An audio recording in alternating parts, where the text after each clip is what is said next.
Welcome everybody to this week's edition of Topwater Live. I am your host, Mike Anderson. Here joining us tonight for episode number 7, we have to my right, Mr. Matthew Diesel. Thanks for coming out again tonight, everybody. Always a pleasure. Yeah, man. Thanks. Staple at the table. We love it. Right across from him, Mr. Cody Hart. How's it going? Thanks for joining us, Cody. Glad to be here. Yeah, man. Next to Cody Hart in his festive gear, Mr.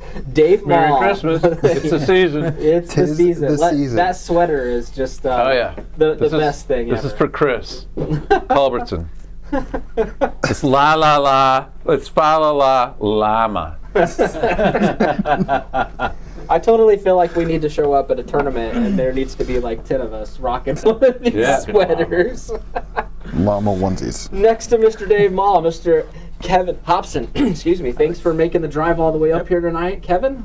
Happy to be here. About a 2.5 hour drive, 2:40, something like that for you, man. So thanks for driving all the way up here to spend the evening with us. We appreciate it. Yep.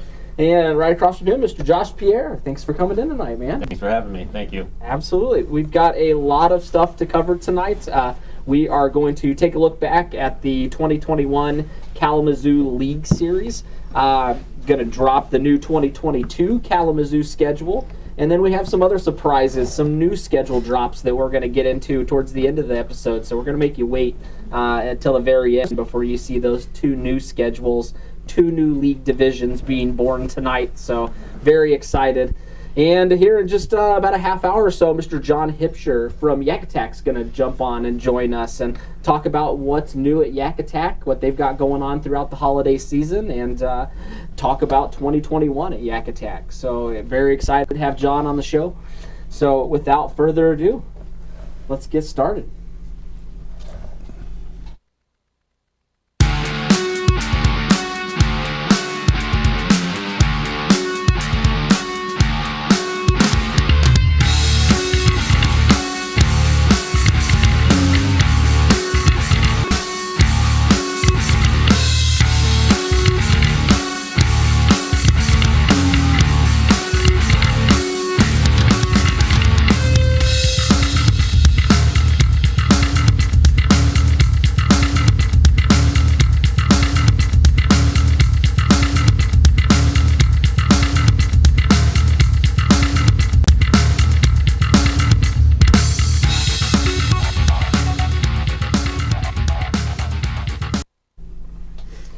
We're back. I swear to God, every time Kyle leaves us for the night, I think he sets us up.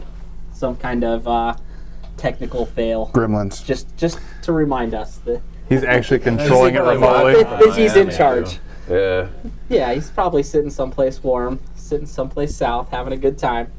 So we're going to roll with the punches. Guys, again, thank you all for joining us tonight. Like I said, we got a lot to talk about. So I'd like to start off tonight just by jumping right into the Kalamazoo 2021 season and how that went for everybody. Obviously, pretty well for you. It was a very lucky year for me. Yeah, absolutely. Yep, I had a great time. Right. What were some of the highlights from the KZoo season? Winning Angler of the Year was a huge highlight. Absolutely. But, it's all about the people. We had a great group of people showing up at every tournament, and we all had fun. One highlight, or maybe a low light, was Kevin Hobson's burner phone. I was in the money several times going back to the ramp, and then his phone would finally upload photos. And I would be like 4th place. But Sorry. I felt so bad. There was numerous times, because it wasn't just on the KZoo division. It happened in a couple other divisions too. But there was just a couple anglers where the phone, it just didn't like what we had going on. Yeah. So there were lots of league nights where since for Kevin, he's driving up from Indiana to all these events, and he's got to hike to get back home afterwards. I'd always wait till he could get back home so he didn't have to do it when he was driving to upload his fish. But it was always like 11:45, 12:30 or something. We're trying to upload your fish in the middle of the night. I didn't you'd wake up mind to it. that he won, But Oh, you did mind when you won, because then I'd get a text message at midnight saying, Hobson beat me again. I know. Son of Yeah. a bitch. I know. That's true. But I'm Can't glad it catch was any legitimate breaks. that he won. Oh, yeah. What I didn't like was thinking I had won and then not winning, and sometimes falling out of the money because there was that guy that works for Sportsman's Warehouse. Yep. What's his name? Rigney. Tyler Rigney, I think. He was another one with a burner phone. You know, he passed me couple. way after we got to shore. Trevor Rigney. Trevor. Yeah. Yeah, you don't Very have to good worry angler. about him anymore. He's He a moved. very good angler. He moved. Dang, man. He He did? was in that top 20 AOY wise. Yeah. You no, guys he's- had a he's really good angler. AOY battle coming We down. did, You yeah, it and was Andy fun. and Kevin. It was really fun. Russell. There was a handful of you guys. You guys are literally. lucky that Biley took vacation. Andy Biley, Yeah. yeah, he was in Orlando for one of the tournaments, which I was kind That of glad. Third, Andy was running away with it. I felt He like was. there He for won a while. 3 of them. And then he left and went to Florida, Yeah. like the third to last tournament, I think. Yep. Which gave you a chance to make up some big ground. You came on strong at the end, though. Like you were top 2 or 3, I think, for the last 4 events. in a row. Yeah, I had a very consistent year, Or and 5. I just did what I like to do, which is throwing finesse stuff all year. We'll throw It was this. fun. Throw this up there. Always those little tiny baits. Yeah. That's all you Yeah. throw. Fish love Ned rigs. I think my Yeah. graphics Caught a lot of going fish up on on it. the screen. Yeah. Went back to the Yeah, basics. I know. Yeah. Yeah. You like skipping docks with those things. Yeah. What do you guys? What's your go-to fishing? Are you skipping Jig, docks? Are you out yeah. deep? You throwing jigs? What are you? Structure, docks. Yeah. Yeah. Yeah. I like fishing edges, like outside weed edges. That's probably my best thing. And like the last tournament, I actually bought a special rod to skip docks with, and I used it with a heavier split shot rig weight, and just fished the outside of weed lines, and I ended up winning that tournament, which is the only one I won this year. But That was the last one there on yeah, Cedar, the right? last one. Yeah. Won the last tournament to win the AOY by what, 8 points? Yeah. Something like that over fishy Andy. at I all. had to beat Andy. Yeah. Andy was hot. And he Kevin did was right well. there too. Yeah, Andy did well that last tournament too. It was really anybody's game all the way down to the last one. I'm pretty sure all of our league divisions that we've went back and recapped this year, it's all come down to the final event out of the 10 event schedule, which is pretty cool that it stays competitive throughout the entire season. Yeah. Each one of these stops. I think that's cool. And something that we all noticed about the KZoo League this year was the amount of new faces coming out and fishing True. in that division. Yep. You know, each division, every year as we continue to grow, we see new faces coming out, which is why we're continuing to grow. But I feel like the KZoo division really saw a lot of new anglers coming out and participating this year compared to the rest. I haven't looked. Which division had the most consistent anglers, like the highest average? Any idea? I think We it would were up probably there. be a toss-up between KZoo and probably like the Huron. Yeah, that's what I between was those thinking. two. Somebody on the east side. But I one of think those. KZoo probably took an edge. I feel Yeah. like you guys had a ton of anglers coming out, especially with all It those was new fun, anglers. I It was think- every event there was felt like 2, Yeah. 3, 4 new people coming out and Mm-hmm. participating, which was awesome to see. Yeah, And that's what it's all females about. too. You guys had Yeah, we had more a couple. females coming out Yeah. and fishing the KZoo. Christy Duda, I Yeah. remember coming out and fishing. This was her first time Yeah. out there, and there was a handful of others. Emily Forsyth, I think her last Yeah, name is. Emily. Yeah, And she moved too. I think she's back. That's Trevor's girlfriend. Oh, right. Oh, Emily went with Trevor. Yeah. Well, thanks, Trevor, taking our anglers out of the division, man. Yeah. So, but you, Dave, you had a tremendous run. Kevin, you finished third in that division in AOY. And Josh, you were what? Top 10, right? 1, 2, 3, 4, 5, 6, 7, 8, You were 9. ninth, Nine. Yeah. But points wise, you guys were all right there, from ninth place being around 411 points up to Dave's 615. You know, that top 10, it was really anybody's season, I felt like. So good job to all of you guys for going out and consistently putting up good numbers at each one of these events. On that schedule, what was your favorite lake? Well, for me it was Cedar, which I won. Yeah. but It's always everybody's favorite lake. Yeah, isn't The it? one that I won. You know what? You know what? Sherman Lake is a really good fishing lake. We had a Sherman. very competitive tournament there. I ended up in second on that one, and I upgraded all 5 fish in like the last half hour. I changed baits and changed locations and just got super lucky. Where's Sherman Lake at? Sherman Lake is by Gull Lake. Okay. It's just south of Just Gull. south of Gull. Yep, right? Okay. Richland area. My PB came out of that lake.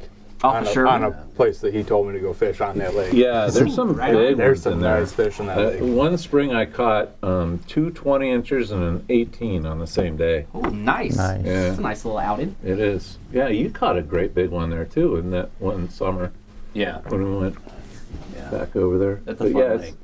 it is a fun lake. It's small Sherman. and it's got a lot of panfish guys out there, but doesn't get a lot of bass pressure. It's just a little Nice. bit too small for bass tournaments with the boats. Speaking of those graphics, we'll try and throw up that AOI graphic here in a second. Josh, what about you? What's your favorite lake off this year's schedule? Eagle Lake Fort Custer was a lot of fun in the league. That was a fun. That was a fun tournament, and I thought that was a tight tournament.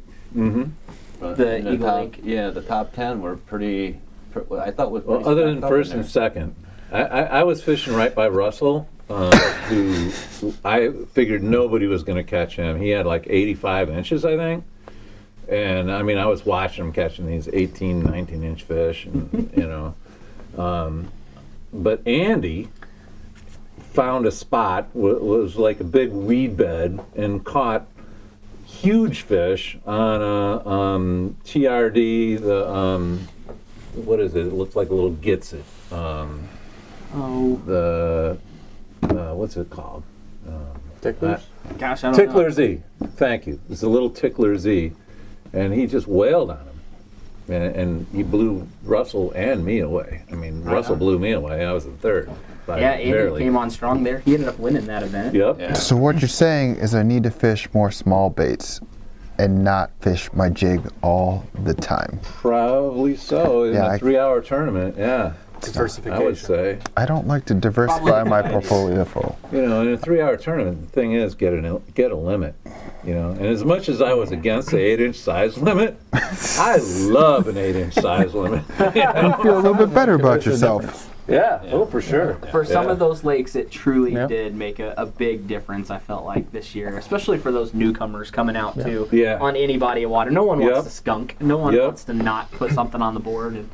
And by moving it down there in these league nights, it gave everybody a better opportunity of putting something did. on the board. And like at the ramp after these tournaments, some guys were like, I finally got a limit. You know, it's like 40 it's so inches, great. baby. Yeah. No, I mean, people did a little better of that, but you know, it was just nice to have people have fish. Absolutely. What lake did you and I pre-fish like 3 or 4 times, and we were just doing terrible? And then there's that young kid that drives that minivan, and he has that paddle kayak.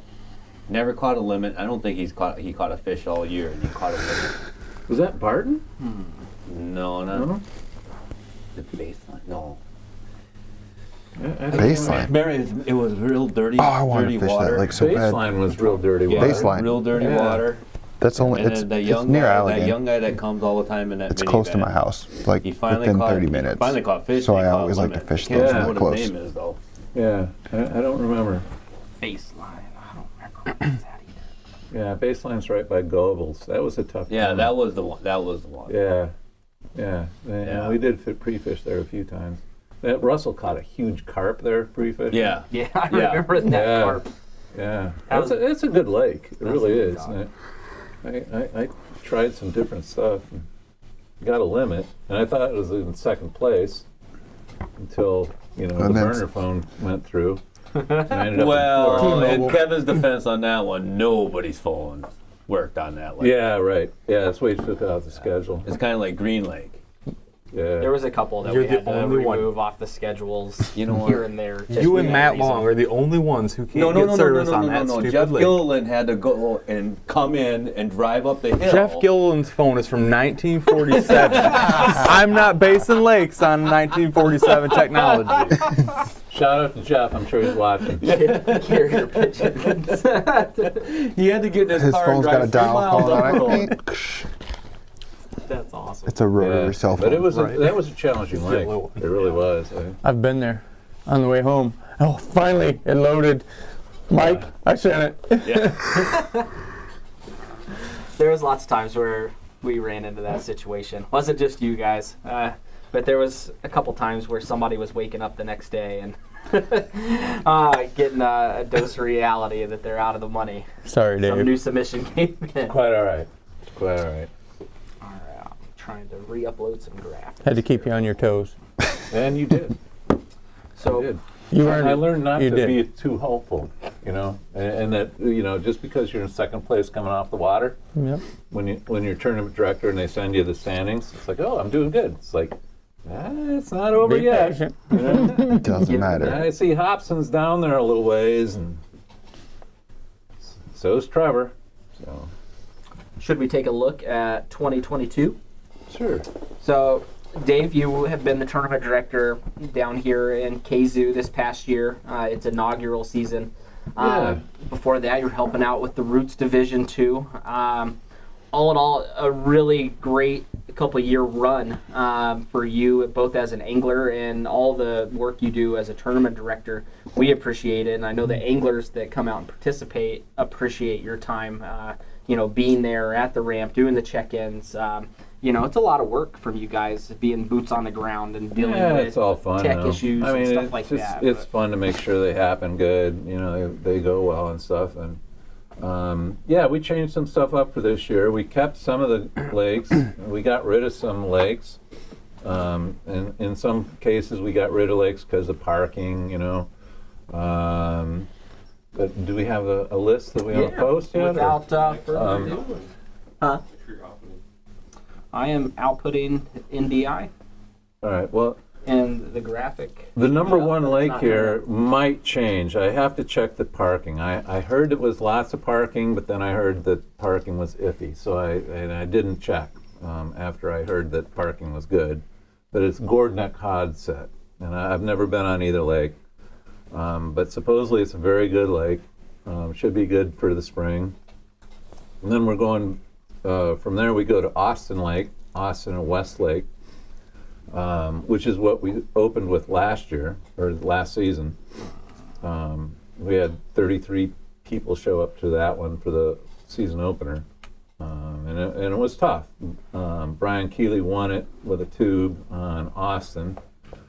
Then we're going back to Maple Ackley, which is one that I thought I won until Kevin submitted his fish. You're not bitter about this at all. Oh no, I've left it way behind. No But, ill will. Yeah. Just not to interrupt Wait you, till but this just season. so everybody knows, I can't throw the graphic up on the screen for some reason. So I'm going to post this Kalamazoo Division 2022 on the Topwater Series page. So as Yeah. Dave's going through his list, you guys can see that as well. Yeah, but then we're going back to Maple Ackley, which was a pretty good tournament. Besides the snow. It was Besides, cold. besides It was the, cold. the horizontal rain and 33-degree temperatures, but it was a good tournament. A lot of people caught fish, and then we're going to a new lake. I've never been to it. This is another recommendation: is Sugarloaf down by Portage. Sugarloaf. It's just south of Kalamazoo, between Portage and Kalamazoo. Basically, I think it's in Portage. Number 5 lake is going to be Sherman again. That'll be a good one. You guys And have then- a lot of fun there. Last season we did Minor Lake, which is our number 6 lake for next year. We did it late in the season. We're doing it about mid-season this time. Should be good. I mean, I like Minor. Minor has a lot of stuff going for it, and everybody caught fish. I think everybody might have had a limit of fish there this year. It was like everybody had a lot of fish. Rumor has it that Minor actually does contain very large smallmouth if you can track them down. That's what I've heard too, but I sure didn't encounter any. I didn't encounter any big largemouth. That's where Minor is where the brother-in-law rig came from. This is a Jeff Gilliland story. He took his brother-in-law out fishing, and Jeff's brother-in-law is a fan of the color orange, and he loved his Lew's combo, which was orange reel with orange reel handles and like orange wraps on the guides and stuff. And Jeff gave him an orange worm to use. They were out in Jeff's boat, and his brother-in-law proceeds to catch 5 fish. The smallest one is like 18 inches. The biggest one is like over 21. But Jeff doesn't have time to take photos or measure them because he has to take them off the hook for his brother-in-law. But the rig was a orange, the Z-Man.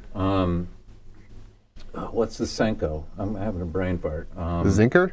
Zinker Z, yeah, the Alabama craw, I think, or not. It's the orange one, because his brother-in-law liked orange, and he put it on like a 5/0 weighted hook, and his brother-in-law, Jeff's doing all the stuff with crankbaits and stuff that he likes, and he's not catching anything. His brother-in-law catches 5 fish that are all he had like 100 inches or so. So that's how the brother-in-law rig came about. The brother-in-law. So then from Minor we go back to Eagle Augusta in like midsummer. Eagle Augusta is a no-wake lake, so I think that'll be good for summer. And then we're going to a lake I've never been to again, Portage Lake down near Mendon, Michigan. Another recommendation that had a good parking lot and good fishing. Where exactly is that at? Mendon is kind of by Three Rivers. It's south of Kalamazoo. South of Kalamazoo. Yeah. Yeah. Okay. Yeah. Southeast. Southeast. Okay, Okay. yeah. That's a And trip. then we go back me. to Cedar for the next to last tournament, the number 9 tournament. And then we finished the year on Barton Lake, which was one of our first tournaments last season. I like what you did there. Mixed up some of these lakes, kept some good ones, added some different ones in there, and then I like seeing how, if it was an early tournament this past year, that it's at the back end of the schedule for this upcoming Yeah, year. well, those Tuesday nighters for me are all about learning a new lake or, learning a lake at a 100%. different time of the year, I really like the weeknight tournaments because they force me to go fishing, I really have a reason to go. And then Forcing I it, do just twisting your a arm. little bit of I pre-fishing shouldn't the go. weekend before and stuff like that. And they're just fun. And, as tournament director, I could pick lakes that I know really well, but that's not what it's all about for No. me. I want to learn new water. I want to learn, lakes that I kind of know, at different times of the year. you Yeah, know? absolutely. 100%. I feel the same way. And all these tournament directors are, Except Cody. it's really cool. All of you guys are As pretty much on evidenced the by same all my page. AOY titles. Yeah, well, Cody does what Cody wants. Yeah. Cody picks those old lakes that he knows. Then he fishes memories. 2023 season will be all Thornapple Lake. I can walk there, and I don't care what any of you have to say about it. I like Thornapple. You're the only one. Yeah, they I like the river. It's a grind. I like the river.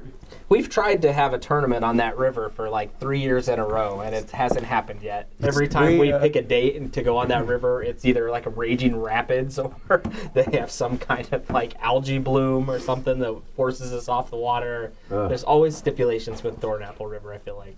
Yeah, we did in the trail series. Yeah, 2 years Sunday ago. series, yeah. We did Yeah, one. we did do Yeah. it a couple years ago, didn't we? Yeah. I It wish this rained. graphic would Yeah. work. Entire I could time. Throw this up there. Lost a huge smallmouth. Did you? Yeah, huge. Trying to take a picture during that thunderstorm. Those always make you cry. What's that? When you lose a giant fish, you're just like trying to take the picture and you're just like, not Yeah. today. It's like, oh, I've gotten really good at No. slapping them into the boat. I'm telling you, man, you just if you cover that eye, Knocking them out so they can't flap. Hey, CPR. as long as they're not dead. cover all that good. eye, sing them a little song, and they're good to go. I was Knock on watching a wood. video Haven't on lost Facebook one or yet. something the other day, and it was like showing the humane way to kill a squid. You karate Judo chop chop. it on the back of the neck, and it instantly turns a different color. Where's a squid's neck?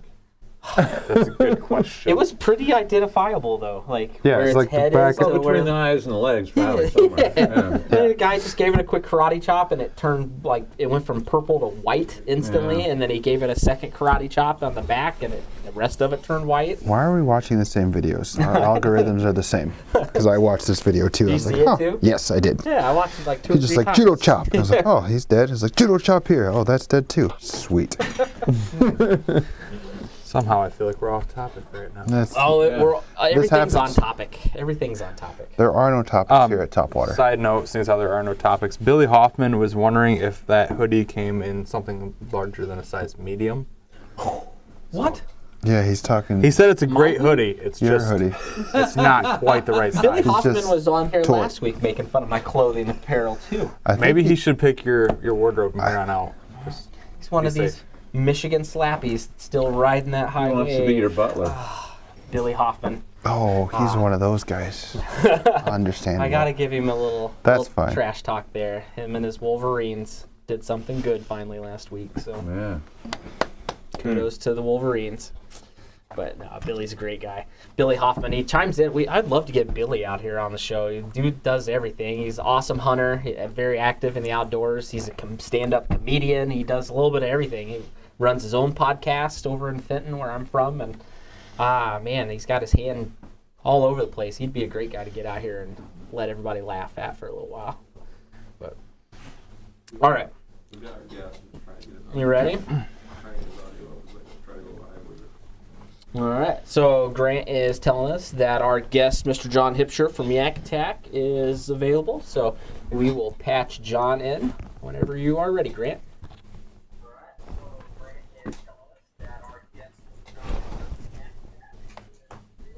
I can hear myself.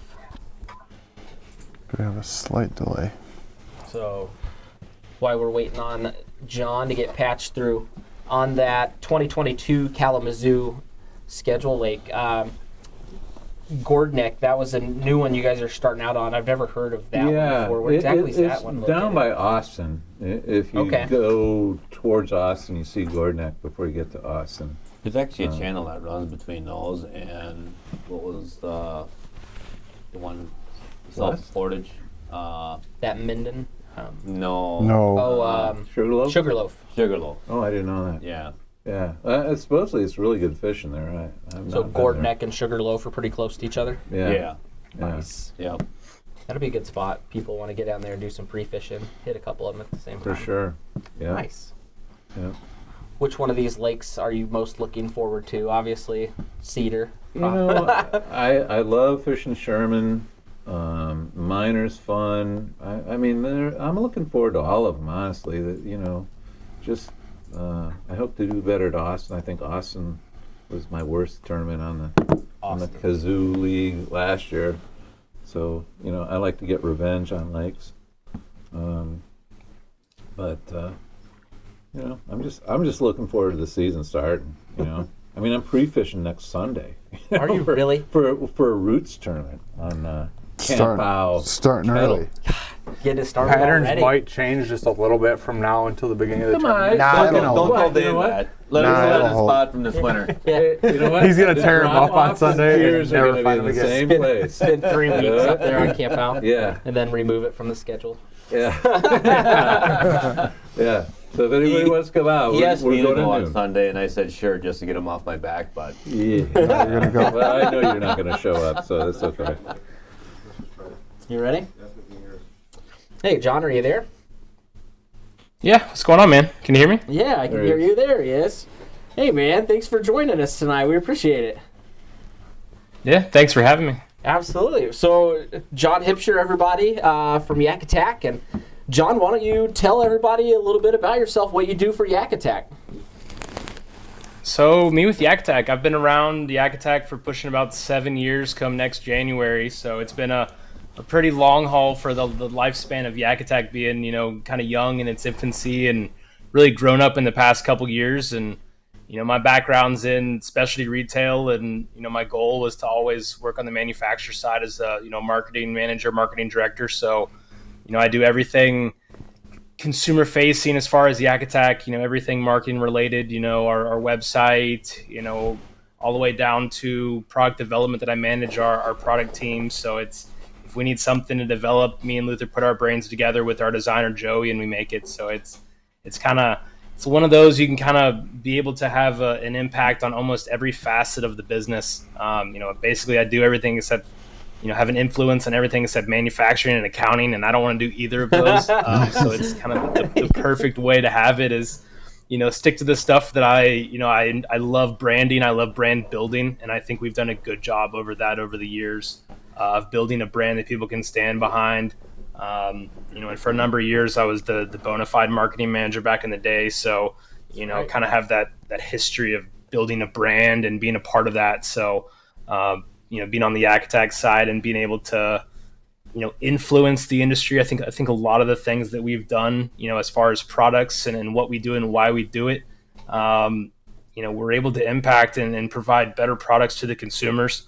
Whether they're tournament guys or guys chasing citation fish or just out there having fun, we're able to produce the right stuff. So, I have a lot of fun day to day messing with products and tinkering and trying to make the next rev of what makes an impact in the industry. Absolutely. Were you always an outdoor enthusiast, growing up, leading into a job at a place like Yak Attack where you're heavily involved in the outdoors? Essentially for me, that's kind of been the career objectives kind of since day one is, real early on, I was kind of born and raised in scouts. I always played team sports. I played baseball my whole life and lacrosse. But essentially what I equated to was back in scouts. So we basically did the Boundary Waters canoe-based trip. And it was, I think it was 9 days. We knocked out maybe 120 miles up in northern Minnesota and southern Ontario. And that was to me the defining moment that led me to paddle sports.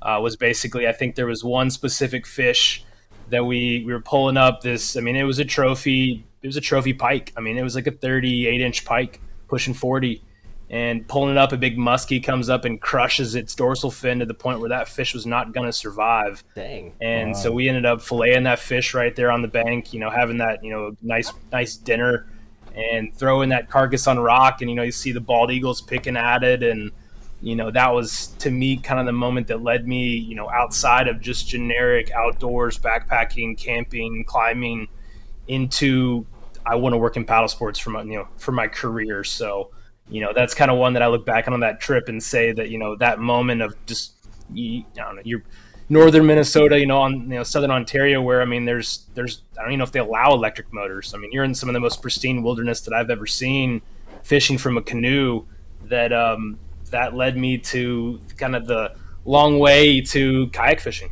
so that's something I've been doing since, maybe 2008, 2009, kind of picked up kayak fishing. So it's been a good little long haul. So kind of seen it grow and been a part of kind of, some early tournament trails down south in Tennessee and the early days of kind of the retail explosion. And then been on this side to where we can kind of see really it, grow up in its teen years and seeing how it can grow into its adulthood. With your longevity with the Yak Attack brand, and like you said, you kind of got to see the forefront where it really exploded, and the paddle sports and the tournament scene has really grown like gangbusters here the last couple of years, leading all the way up to an industry-leading brand like Yak Attack being the title sponsor for KBF National Championship. How cool is that for you guys to see your brand have grown this large and to be a premium title sponsor for one of the largest tournaments around? How cool is that? Really the big thing is seeing the tournaments where they've gotten. Seeing the influence of, if guys want to, I'm not saying the word professionally fish, but if they want to fish for a living, we're almost at that point. We're very, very close for a true professional kayak fisherman, that if you want to be a road warrior and be on the road every single weekend grinding away, it's possible. And I kind of, from the old days, I think it was maybe 2011, kind of when the first couple kayak fishing tournaments that I fished in down in Tennessee. We grew up in East Tennessee in Knoxville, so it was the Chattanooga crew in Knoxville. But now, you can almost pick any city in the United States and there's a club. Or there's a group of guys, or, what you guys have put together, that's on a different scale and a different level of professionalism. Seeing that, I'm almost more excited about that than some of these, giant tournaments, just from the standpoint that if you want to have fun and get a group of guys and competitively fish together, you have an opportunity almost anywhere in the entire country. And I guess kind of playing off, the KBF mention that, I think it was 4 out of the top 10 in the 10 this year we're from Utah, so seeing that to where like, we work a little bit, we supply, 20, 30 different brands with parts and stuff, anywhere from Jackson all the way to Lifetime. So Lifetime, they're from Utah. I think I want to say it's Ogden, but I might be wrong. But so we always sponsor their tournaments they do out there. But just seeing that grow in an area that you typically don't really have a lot of kayak fishing that's traditionally happened, seeing that blossom into areas that, to me, there's some pristine fishing. It's just a different culture of, swift water, cold water, traditionally rafts and drift boats. But seeing a tournament scene pop up and seeing some heavy hitting anglers is fantastic to watch. But I also do, like, I thoroughly enjoy, one of my favorite trips is the national championship every year going down, because Chad's always been a good friend. Back in the day, me and him we were competitors. That he was the Nashville store, I was the Knoxville store, competing in the kayak game. So it kind of come full circle to now. We talk every week, and I think that we're both been on a mission to help kind of grow this sport and propel it as far as we can get it. So seeing Yak Attack come from a garage startup, and I kind of, to me, truly the American dream of if the product doesn't exist in the marketplace, go build it. And then if you build the right thing and then the market reacts appropriately and says, did I want one of those, then that ultimately leads kind of where we are today. So, it's been kind of a fantastic full circle of where Yak Attacks come from to see and be involved with tournaments like the national championship. But, we also, we sponsored, that's my favorite piece of marketing is sponsoring, the local trails and being involved at the grassroots level. So, it's every level of the tournament scene that I enjoy being involved with. I know, us here at Topwater, we greatly appreciate your involvement in what we've been doing here for over the last couple of years. Yak Attack has been a big help and a big sponsor of ours, and we're so grateful to be able to bring these products that you guys have provided to us and be able to pass that out to our angling community. And they love it.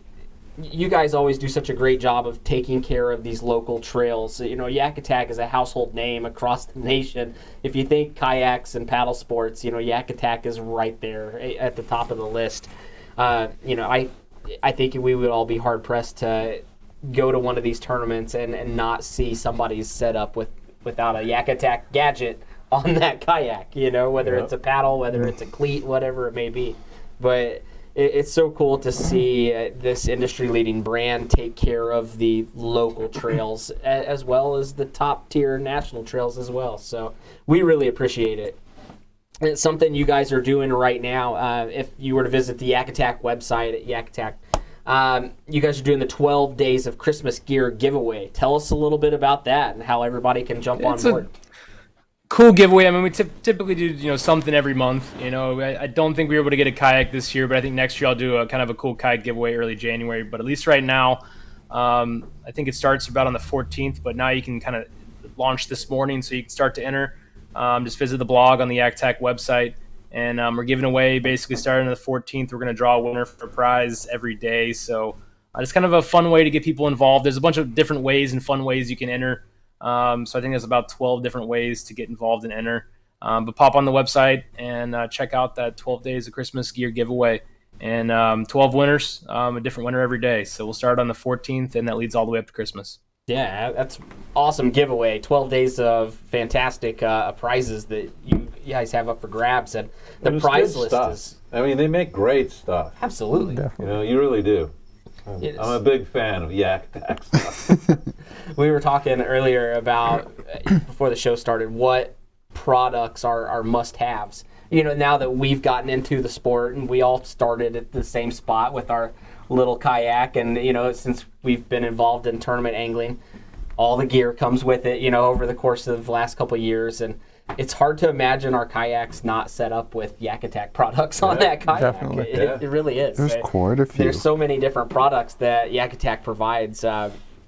One of the cool things we were talking about was our favorite products, and now I can't imagine with the day of content creation not having boomsticks and adjustable camera I can't imagine not going out fishing and not having those products on my kayak now, because we've gotten so used to, I want to film everything that we do out on the water now, and these products allow us to do that flawlessly. And again, so appreciative of these amazing products. But you guys have a tremendous list here of the prizes that are up for grabs whenever you guys visit this website and check it out. And something that John has graciously provided for us tonight is we want to do a little giveaway. And we thought it'd be a great way to get people over to the Yak Attack site, check out the products and the gear if you haven't done so already. But I took this 12 days of Christmas gear giveaway information and pinned it to the top of the Topwater Nation page. And I want everybody to go there and tell us what your favorite Yak Attack product is.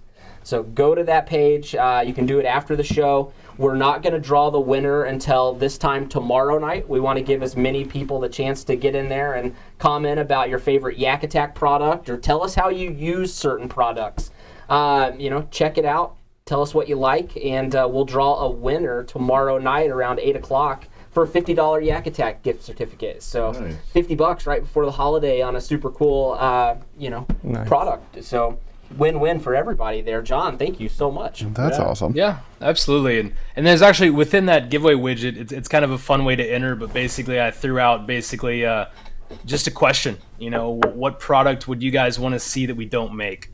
And I was reading some of the submissions today, but I mean, I always, basically for us, I mean, for me, and something that I've learned is listening is one of the keys to business, and so, for us, I feel like we've done a decent job having our ears to the ground, but that's kind of a good opportunity to get straight to the source.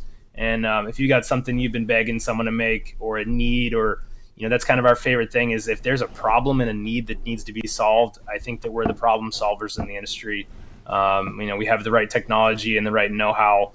I mean, we're users ourselves, and extreme users, be that. So that's kind of a cool way to pop in that giveaway widget and get a chance to win some prizes. But also, I read every submission. So, if you've got an idea that needs to be heard and wants to, you need to slap that accessory on your boat, that's a good time to do it.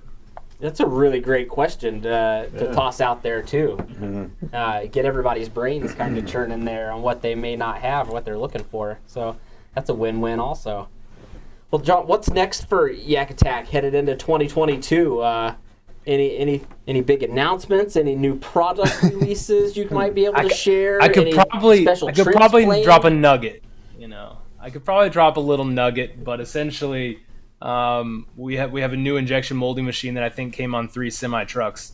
It was dropped off a couple weeks ago. So basically, what it does, it evolves in where we can mold something, one single unit that weighs up to 7 pounds, and that's a single component. So essentially one shot of 7 pounds worth of plastic, whether that be, I think that the mold base is pushing like 40 something inches. So it could be, it opens up a little bit of our world of the capacity of products that we can make in house. And, kind of for us, essentially, we do, everything is in house, so for a lot of people talking about supply issues and not being able to get things, besides, hardware and anodizing and extruding aluminum, everything is done in house. It's all done, in Farmville, Virginia, it's kind of barely on the map that, we've kind of become that staple in town. But essentially seeing a product, if we're out of rod holders, we just dry up some resin and spark the machine up overnight. And there's a whole pile worth of rod holders that are, need to be processed to put together. But essentially that machine, what that does is allows us to come out with a lot bigger products. Yeah. So we might have a pre-assembled black pack? So I'm not going to say that. I'm not going to go all the way there. Because those things are. I guess one of the together. beauties of the well, I guess not. It's kind of a give and take with the world of shipping, but essentially the original black pack, it was designed to basically where for the size of, I don't know, one of these coolers behind me that ships in a 40-inch box that costs $45 to ship, you could ship 8 black packs for that cost. Oh yeah. So that was kind of the original design. But essentially, so if this big machine did want to pump out maybe that product, it would be a lot easier.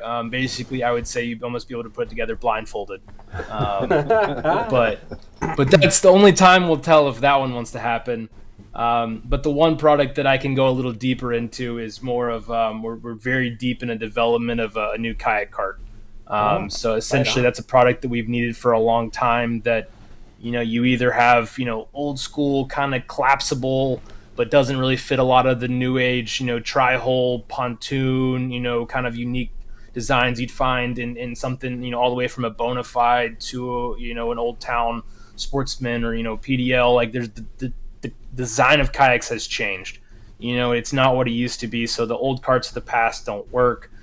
There's a couple good ones in the industry, but they still, I think, there's a lot that each one of them is missing. So at least what we're going to be able to put to market is something that's extremely unique in the sense of its collapsibility, functionality, and versatility. So that's kind of something we're shooting for, early spring. So that's awesome. Basically, we're starting to spark up this machine and bring something to the market that we've heard a lot of people it's a kayak cart, you can't really innovate and bring that, but kind of for me it's the recipe of how we think about products is if it's not novel, basically if it's not something unique about it, I'm not going to bring it to market. If for years people are like, oh, I'll make this, but if we can't, I guess what I always say, yak attack it. If we can't yak attack it, then I don't want to waste my time and bring it to market. So I think that there's something like this kayak cart, it's going to fit a lot of different needs of anglers, and it could basically,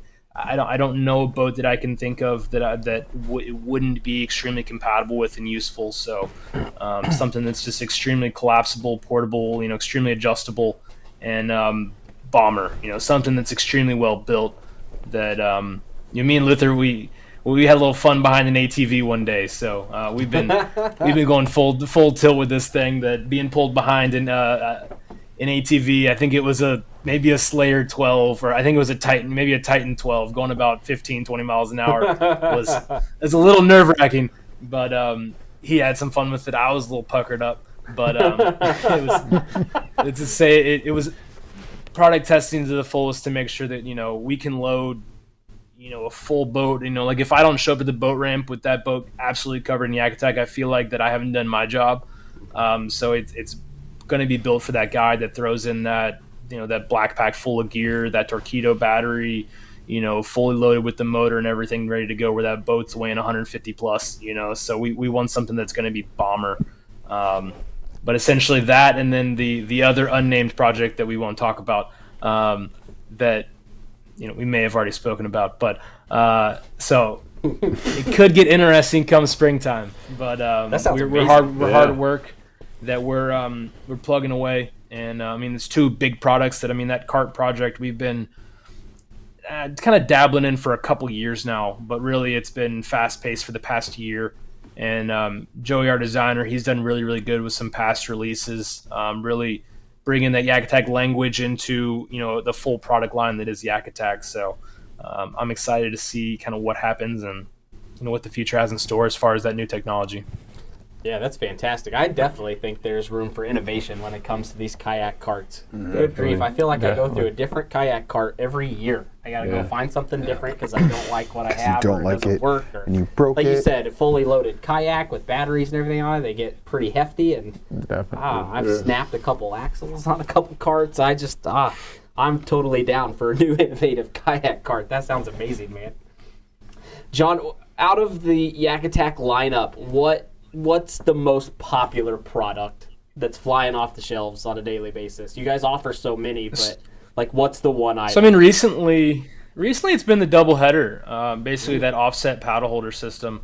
That that's a good one. I just threw up a kind of a gift guide the other day with kind of employees of it was me, our designer, and then a couple other guys. Then Luther, he kind of threw out the Easter egg of his favorite product was not on the market yet, kind of he kind of dropped the kayak cart, so I let him do that one. And but essentially that double header, for me, I've always fought with the best place to have a paddle, because for me, I don't know if it was, I've always been a fisherman. I've always been an angler before a paddler, but I've paddled my entire life. I was a whitewater guide during college, for a number of years.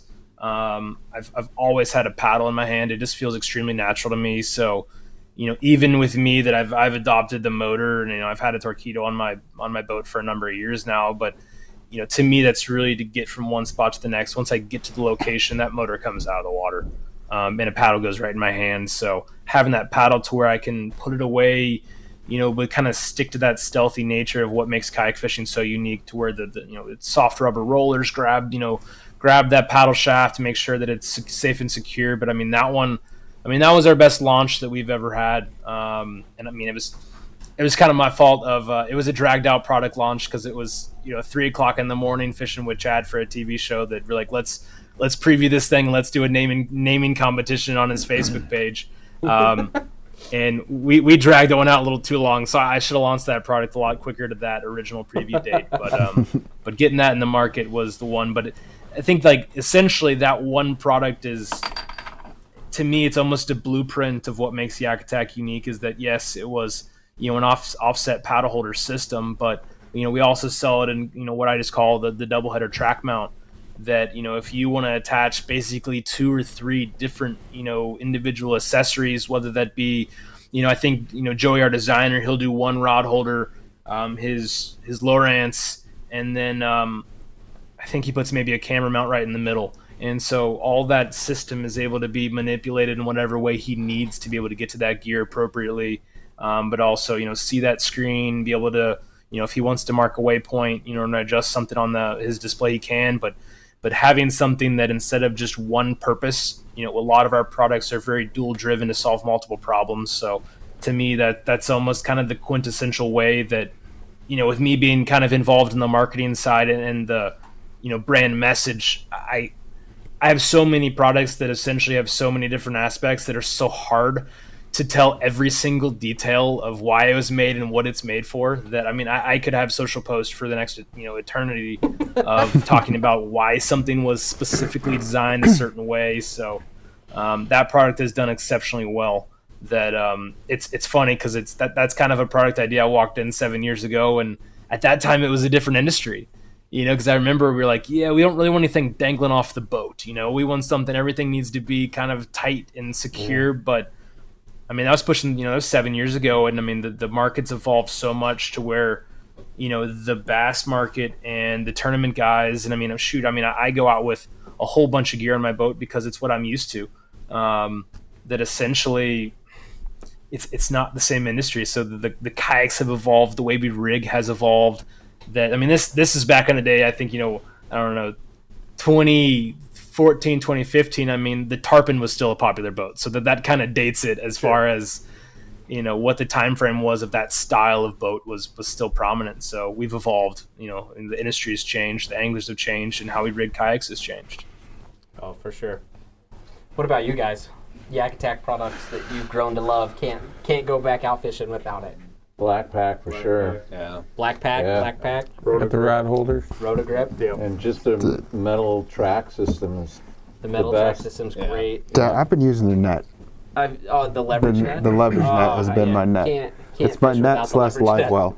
That's all I use. Oh, and the 360, the Visi Carbon Pro light. These tournament fishermen, we all got to have that 360 light, on our kayaks. Oh, I that can't reminds imagine me. not having that. I just broke my light. I went out in the garage and realized that the top cracked off. I was like, crap, I gotta buy another one. Do you guys have any Well, questions it's for kind of Jeff? one thing to mention while we're on that. Essentially, our products come with a lifetime warranty. I don't care what you did to it. Essentially, if you dragged it underneath, especially like down in Louisiana, some people, some guys fishing caddo and stuff, they're fishing deep in the muck, deep in the sticks. That, you drag that kayak underneath a tree, yeah, you're probably gonna break a rod. But if I don't know about the rod companies, I buy certain rods because they're lifetime. But if you broke your Visi Carbon or something snapped, essentially you just call us. We might ask for a picture of just what it looked like, how it broke, just to see if it's not a weird anomaly of something we need to look into. But you could have been on a kayak stand in your garage and your girlfriend backed her car into it and knocked your kayak off the stand and broke the Visi Carbon. And we don't care what you did to it. It's kind of a no questions asked warranty. There you go. Oh, If there's sweet. something going on with that light, There you go, man. essentially, shoot me a message in the morning. Any of our social pages, shoot us a message, or just reach out to our customer service team. That kind of a standing offer that essentially I don't care where you bought it, I don't care when you bought it, I don't care if it came with your kayak or you bought it used, that a kayak that you just purchased from your buddy. We don't care, So I mean, we want to have, to me, it's the best warranty in the industry because like that's how I buy gear. That's how I buy, rods and sunglasses and I want something that's going to stand behind it because I'm out there using it and I'm not trying to abuse it, but if you use it hard, I mean, it's gear. Comes with the territory, for sure. Stuff's going to happen. So I mean, and especially if you're river fishing or you get caught out in a storm or something like that, and stuff's going to happen. So. I mean, that's kind of a standing offer that is kind of, to me, is what sets us apart from, not even just other brands in our industry. I mean, there's not a lot of not a lot of brands that I think make it easy anymore of, if you have a problem, we want to make it and make it right and fix it. Yeah, absolutely. Kudos to you guys. And that's the way to build a company around your products. Made right here in the USA, and then you stand behind it with that warranty. You can't ask for anything better than that, man, right in our own backyard. So I feel like I've hogged up all of John's time here. Does anybody here at the table have any questions or anything they want to ask John? I don't have a question, but when I bought my PDL, I bought the PDL and then I walked right over to the Yak stuff and I bought rails. I bought the new lock and load rod holders because I had the old wall mount style ones, and I bought the new VisiCarbon Pro because I had the old just solid piece one. Right. Yeah, it goes hand in hand with me. If I buy a new kayak, I buy new Yak stuff. Yeah, absolutely. And that's what I meant by in my opinion, there's no other way to do it. It's hard to show up, and first thing we do is we look at everybody's stuff when we get there, and everybody's got their kayaks lined up. Yeah. It's hard to find a kayak that doesn't have some Yak Attack products and accessories mounted to it at this point. Well, it's very much like the custom car industry. Very much. Like I don't know. I drive an Outback. I mean, it's the typical outdoor car, but I mean, I got some things I want to do to it. I mean, I've got some modifications and some stuff that, I feel like I need to tweak it a little bit more just to make my adventures on the road and my, whether it's skiing, whether it's mountain biking, or whether it's fishing. I mean, make it easier. So I think that it's the same thing. We've kind of, I'm not saying a lot of guys don't do it still, but I mean, you moved over from, the custom cars and custom sports cars to making tweaks to your kayak. I mean, it's almost one and the same. That that's part of the fun for a lot of people is the rigging aspect. How can I make this as user friendly for me as possible? Yes, there's a little bit of flash. I mean, one of my kayaks is, yes, it's wrapped and it's beautiful, but the rest of it is utilitarian. I mean, the stuff is in the right spot where I need it, where I know how to get my net. I know where to grab what, a specific, piece of gear that's going to make my day on the water easier. So, I think a lot of the guys, I mean, they have half the fun of just rigging. Oh, and I think it's one that this is the time of year. I mean, especially with, the anglers up north and I mean, the Midwest and out west. I mean, if it's getting icy and there's not a lot of open water, I mean, the garage is a perfect place to have some fun and absolutely figure out how that you can make that kayak as optimized for next season as possible. Absolutely. Yeah. That's a good point. We've got lots of time here in Michigan, at least a couple months to play out in the garage and get things situated with our rides for the start of the 2022 season for us here. So, well, John, I can't thank you enough for all that you and the team at Yak Attack does for us local anglers and what you do on a national scale as well. We love the products, happy to support them in any way that we can, and we'll continue to do so at all of our local events here. Again, just thanks a lot, man. Thanks for being a good dude. Thanks for jumping on here and hanging out with us and telling us about Yak Attack and what's coming out for 2022 we can keep our eyes peeled for. We appreciate it, and thanks for having me. And if I guess one question for you guys. If we were to make that updated black pack, what would you want to see? What would be the feature that would make it better, or make it more usable, or something that you DIY, or something that you're like, I've always wanted to attach this or store this within this device. What would it be? So I bought mine used. Actually, I bought one new also, but I got one used from a guy who was just selling it because somebody stole my first one. And he had installed one of your tracks on it, and that track is really handy to have on a black pack for putting your GoPro mounts or an extra rod holder, or you can put your flag up there. It's nice to have a track on it. The track on top of. Yeah, just lid? on the back. It's All right. It's not on the lid. It's on basically It's on the side. one of the sides. Right Yeah. Okay. there is the track. Nice. My favorite. It's what we would call the top rails. That Right. essentially, so it's designed for it. That if you do have a black pack, I think if it dates after maybe 2016, 2017, you'll see two holes.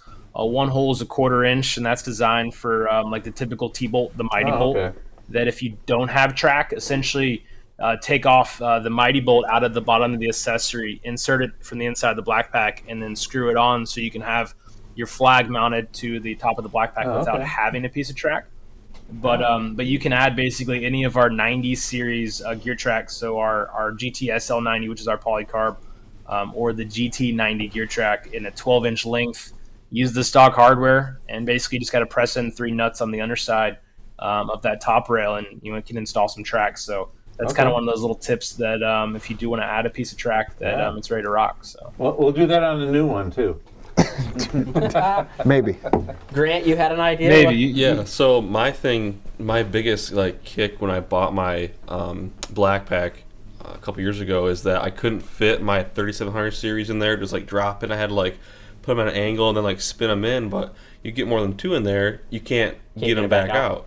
So I just cut a 1/2 inch out on those top rails, and then bought some more plastic to cover that. Sure. Bolted it, but I would like one that I could not have to make that modification. And just I'm a big thing plug and play. I want to just get it, throw it in the kayak, be done with it. Drop the boxes in. Yep. So that would be something that So I a would, little bit more space inside. just the black pack? that The lid, overall just box a little needs bit to be- bigger lid. Those toppers a little bit narrower or whatever. Yeah, the lip.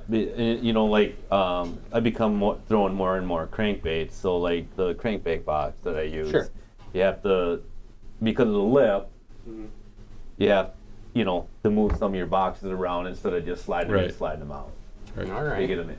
So they all fit. and a lot of guys like for me, I've moved to the Plano Edge for my chatterbait jig box or something like that, where the original 3700 waterproof had rounded edges, which made it to where you could kind of slide it in and it came right out. But if you had that regular 3700 with those square edges, those top rails and that overhang, get in line and hinder that removal of that tackle box. So that's kind of a big one of that we're thinking about some whether it's a Plano Edge or whether it's the Bass Mafia Deep or the big crankbait box you were talking about of guys that are out there just I take too much gear, so if we can maximize the efficiency of being able to access it, that'd be key.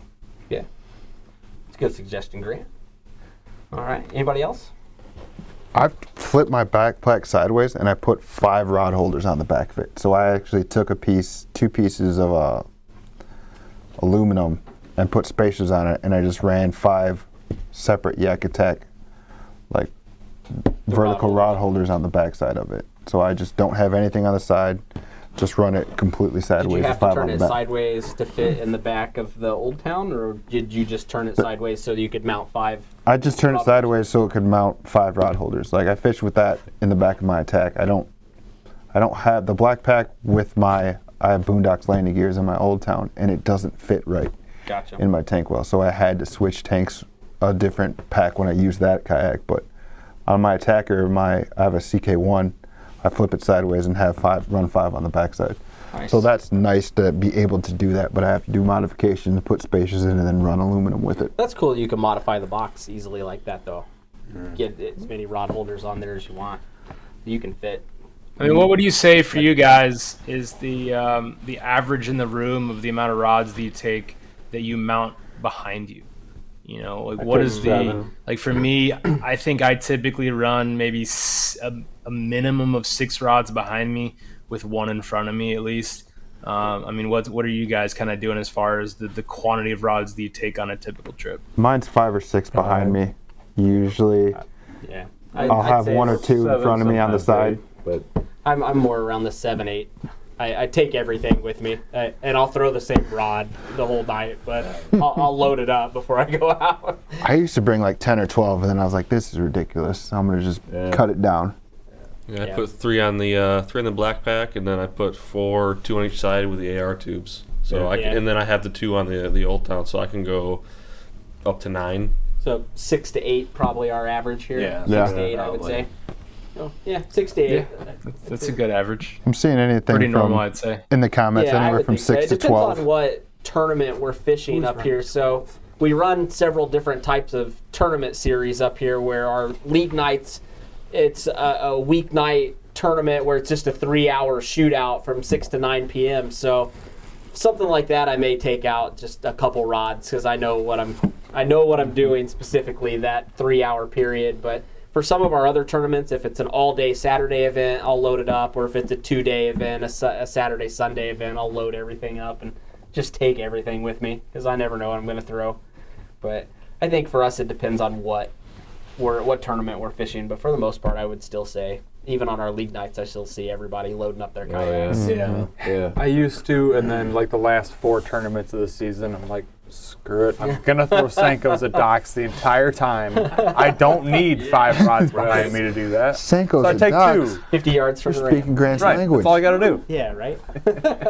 At least one wacky rig, one Texas rig, and maybe 2 different colors. So that's maybe 4 rods just with Senkos. That's all you need. Yeah. Diversify. Yeah. That's Grant's Ned kind rig, of fishing. rod 1, Ned rig, Ned rod rigs, 2. Yep. Yep. That's about it. I don't throw a lot of Texas rigs, so that one I'll leave at home. But, John, man, it's been a pleasure. We appreciate you guys so much. Thank you. Yeah.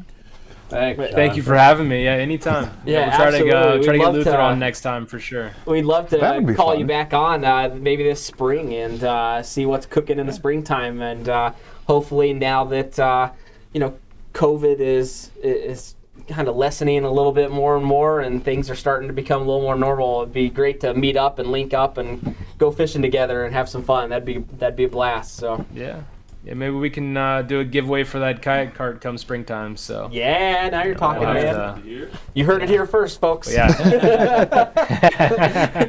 Just teasing. Again, John, I can't thank you guys enough. We appreciate it, and I know we've chewed up some of your time tonight. So thanks for joining us tonight. Thanks for talking to all of our anglers here watching the show. And like I said, we are more than happy to do everything we can to support this amazing brand. So, and again, thanks for offering up the $50 gift certificate that someone's going to take home tomorrow night. That's one of the best things about running a series and being a TD is being able to pass out prizes and draw winners and stuff.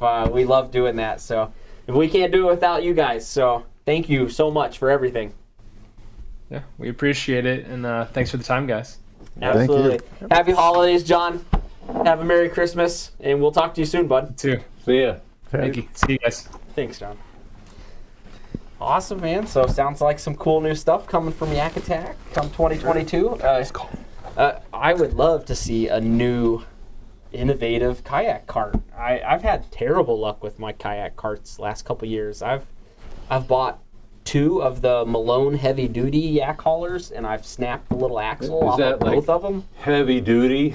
Yeah, me too. Dude, that's what it's labeled as, is heavy duty. But Yeah. I've put my AP Sportsman 136 on it, and I didn't have the batteries in it. It wasn't like it was fully loaded with gear, and it was the very first time I used this cart. Hunter was with me, Bree was with us, and we pulled into this lake. We were just going to go out and take the family out and have some fun, and I put this kayak on this cart, and it just went bloop and just bent right in the middle, and That sucks. I was so disheartened, and so I got rid of that one. I bought actually they exchanged it, so I got a second one, and we were down at Lake St. Clair with the Geises and Sawyer.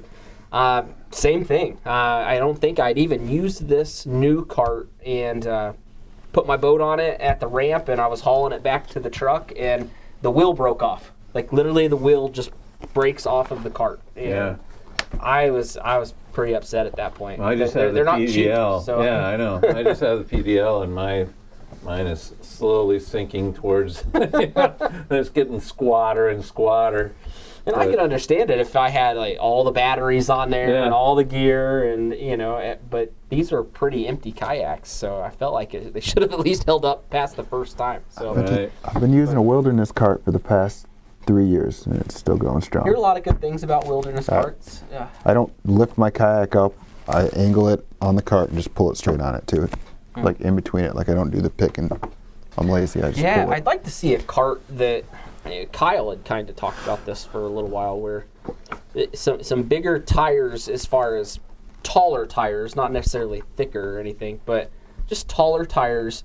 And what he had talked about was almost like a lever action type cart, where the base of the cart, the middle part in between the tires, sits really low to the ground, so that you can kind of just like slide it right up underneath the kayak. So you have and there's a little lever there that you can kind of pull that so it's spring-loaded? it up off the ground. That'll get broken. So that would be nice. It sounds really sweet, but that'll get broken real quick. A lot of the people that go out kayak fishing, unless you're going to a tournament, a lot of times you're solo fishing, right? And loading that kayak on and off the cart, especially those Hobie guys, they have to lift it up and slide those two little prongs in the boat, dump everything out. Yeah. I'm a big fan of the Boondocks. Of the Boondocks landing gear. But Boondocks is nice. I like that. My Sea-Tug has been fine. Sea-Tug? But then there's I've bought a Sea-Tug in 2016, and I've been on the same one since then. Yeah, I've never had a problem with that cart. Okay too. The biggest annoyance of those is just when they get a lot of weight, they get the plastic bearings, which makes sense, plastic on plastic, they just squeak.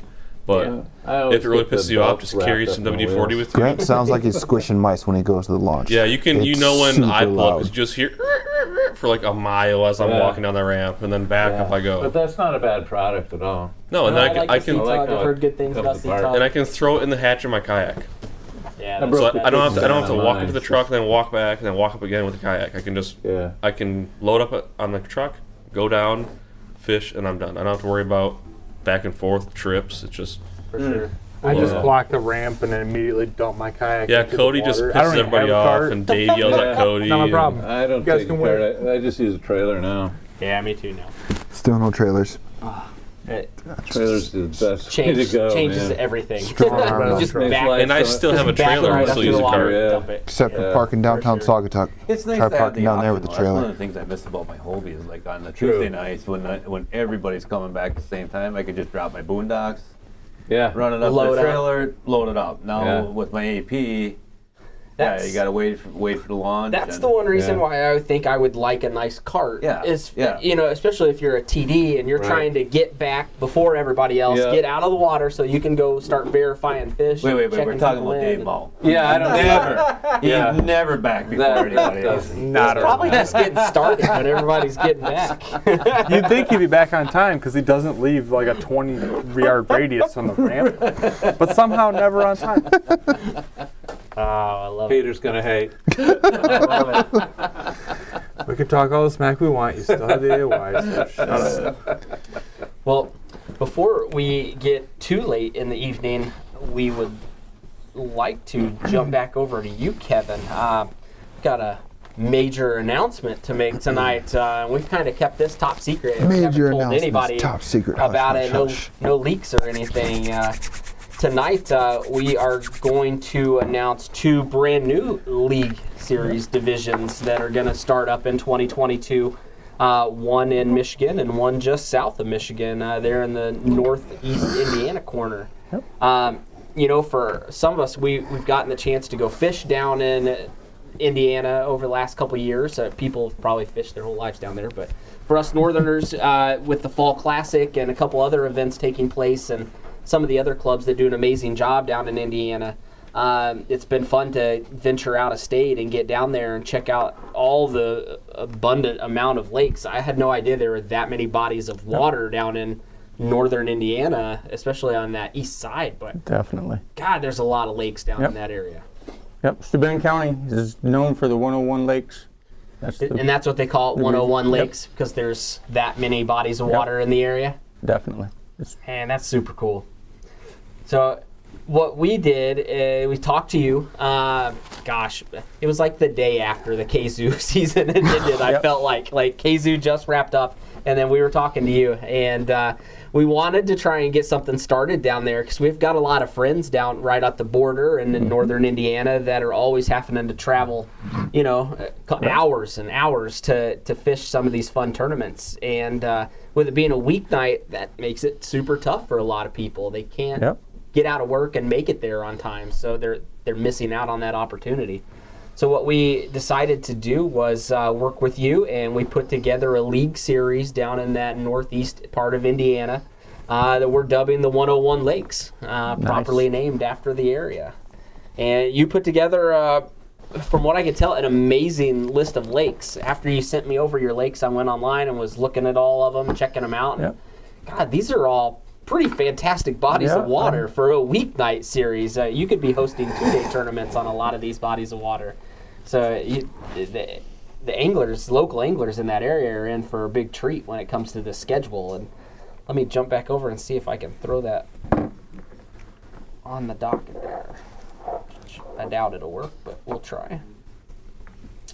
101 Lakes. Yeah, we got several good lakes, and then there's some that I haven't fished, so it's going to be new to me. Yeah. Graphics are broken. Graphics are broken tonight, everybody watching. So Thanks, Kyle. Kyle Sabotage, yes. Kyle broke us it. before he went to the beach. I'm sure it's something I'm doing wrong on my end. But I will take the brand new 101 Lake schedule, and I'll throw that on the Topwater Series page in the Topwater Nation, just like we did with the 2022 KZoo schedule. So I will do that right now. Kevin, if you kind of want to break down the lakes for us and tell us a little bit about that and maybe a general area where these lakes kind of are in regards to where you're at down there. All right. Well, the first lake is my home lake, actually, Crooked Lake. Dave and Josh, they came down and they fished that during the Fall Classic. And Yeah. Josh got big fish there. Yeah, he sure did. Awesome smallmouth. You're gonna have to show me where you caught it. That was a really pretty area down there. I didn't go fish on Crooked, but I drove by it like thinking I should go fish it 3 or 4 different times as I was driving around down there. That looked like a good body of water. Great smallmouth, largemouth. Get some walleye. You want to catch dinner while you're fishing. These guys caught some nice walleye down there during the Fall Classic. Yeah, there was a couple walleye caught down there on the Fall Classic. That was a good time. Caught a bunch of tiny fish. And the Complete Fisherman is going to come on board and sponsor some of the tournaments and those guys are have just prizes down for. there. Yeah, great. Those guys, they went above and beyond for us this year, sponsoring some events, and the prizes that they kicked in, and for the Fall Classic, you guys were there cooking burgers and dogs, and passing out food for us, and God, they're just such great people. Yes, just they are. nice, and they're taking care of the anglers in their area, which is amazing. That's just. I feel like some businesses don't go out of their way to help their general area, and everything that we've been involved with the Complete Fisherman, they've gone above and beyond for us, which is fantastic. But it's also we're not right in their backyard. We're a ways up here in a different state, and they were on board as a local mom and pop business helping us out to try and get new anglers out to these events, and I think it did wonders. The Fall Classic this year was an amazing event. We had a lot of fun with those guys. So thank you to the Complete Fisherman. I know the people watching the show, you've seen us post their logo and stuff like that up all the time. And we got some big stuff planned for them for 2022. So definitely stay tuned. Check out the Complete Fisherman anytime you guys get a chance. They have an amazing setup down there. They were good people too. I mean, at check-in, I had no idea who the guy was. Super nice. And they came up, introduced themselves. I mean, it didn't feel like he had to be there. Yeah. That he was just happy to be there. Oh, right? Oh, he is. Yep. That's what I meant. Like, I feel like they're just good people taking care of people. Yeah. We were just, I don't even remember, we got off subject, and we were just talking about like brand marketing and stuff like that. We were just talking business, talking shop, and they were throwing out some amazing ideas that we hadn't really thought of before when it comes to our local tournament series and things we could do to kind of market it a little differently in different areas. And man, it's great people, great to be involved with them, especially for this inaugural season of this league division down in that area. better company to take care of it. Yeah, looking forward to it. So, all right, we got off topic there. All the kudos to the complete fisherman, but back to the schedule. Crooked Lake, we're starting out April 10th on Crooked Lake, and then where do we go after that? Well, Crooked Lake's my home lake, so if you do finish above me, there's going to be a special prize for everyone that finishes above me in that tournament. So anybody that finishes above you at Crooked Lake, it being your home lake. I better get on that. They're gonna, yeah, there you you better. You better with that nice smallmouth you caught. Well, some of these lakes, like I said, like these are amazing lakes. Like we were going to run an Indiana kayak trail down there this past year, and all of the lakes that were on that trail are on this schedule. So everybody's going to get a chance to fish these really premium bodies of water. So the second one's going to be Lime Lake and Lake Gage. They're two lakes connected. The Lime Lake's a little smaller, a little dirtier water. Lake Gage is beautiful. Got so two different styles of fishing on those two lakes. Yep. All right. I like that when you can kind of go fish to your skill set, or you may have to totally adjust on the fly depending on which one you choose. Well, early like that, you're probably going to be catching some trout. There's plenty of trout in there. It's a great fishery. There's huge bass in there. That's on Lime or Lime and Gage? On Gage. I'm assuming the two are connected there. Yep. So, right on. That's pretty cool when you get like the multiple bodies of water to compete on in a league type night. It spreads everybody out. So I like it. The third one's going to be on Golden Lake. There's another small lake you can access from there, and Pigeon River runs through it. So, there's potential for huge fish. All right. Where are these lakes, if you had to pick like a center point town or a city? Angola. That's kind of the center point, right where the Fall Classic was this past year. If anybody's familiar, we posted a lot of maps and stuff about that. So, yeah, if you're familiar with the Angola, Indiana area right down there, a lot of these lakes are kind of centered around that Angola. That's perfect. It's just literally right across the border. So, lots of... Excuse me. Bless you. Thanks, guys. I feel like a lot of the anglers from up here are able to get down there and be a part of this as well. Yep. So Golden Lake, and stop number 4 would be Hamilton Lake. And there's potential for some big limits on Hamilton. Yeah. There is. It's an awesome fishery, and it's getting better. Hamilton was one of those lakes that we had originally chose for that IKT trail, and kind of for that reason, that everything that you can find out about Hamilton Lake shows that there's big fish in that body of water. Yeah, that was big fish. That was one of those we were all looking forward to going to. And of course, there's got to be a lake named Long on the schedule. It wouldn't be a tournament schedule without a Long Lake on the list. Yeah, Long Lake. The access is actually in Michigan. Okay. So it's a border lake. So, is that like Michigan, the Coldwater-ish area, or a little bit it's farther south? Farther east. Okay, so a little farther south than Coldwater and a little farther east over there. Okay. Right by the tri-state. Oh, all right. Perfect. Right by Ohio. And then Pucky. That's a nice little lake. Long. Got some huge crappie in there. I'm not sure. I've caught bass, but that'd be a good one. It's fun to throw some lakes on a schedule that you personally aren't familiar with. That lake. That doesn't mean other people aren't familiar with it, but it also provides everybody that chance to go out kind of on a more even playing field when the director who's choosing these lakes isn't really familiar with it. Right. Well, Lime Lake and Lake Gage, I normally trout fish out there. I don't bass fish there. My home lake, I walleye fish there. So, a couple of these lakes I do fish. But, like the next one, Lake George, that's another border lake. The access is in Michigan. And, that's a phenomenal lake, too. Heck yeah. I haven't fished there through the ice, mainly. But it's been years. But that is a great lake. George is a really pretty lake. Had the opportunity to drive by it. That was one of the 3 lakes that we had chose for that IKT trail. George Lake, beautiful spot. I could see everybody going out there and having a night on that lake. And you can find the huge walleye in there too. I know we have a lot of walleye anglers. Northern Indiana lakes with the walleyes. Yes, definitely. I like it. I have to bring my portable Yak Attack live ball. Yeah, there you go. That's a good plug. Good Definitely. Yak Attack plug.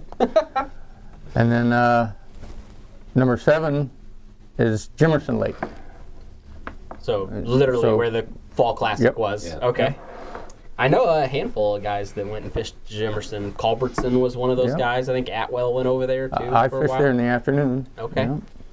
Yeah, that was a really pretty spot. Yeah.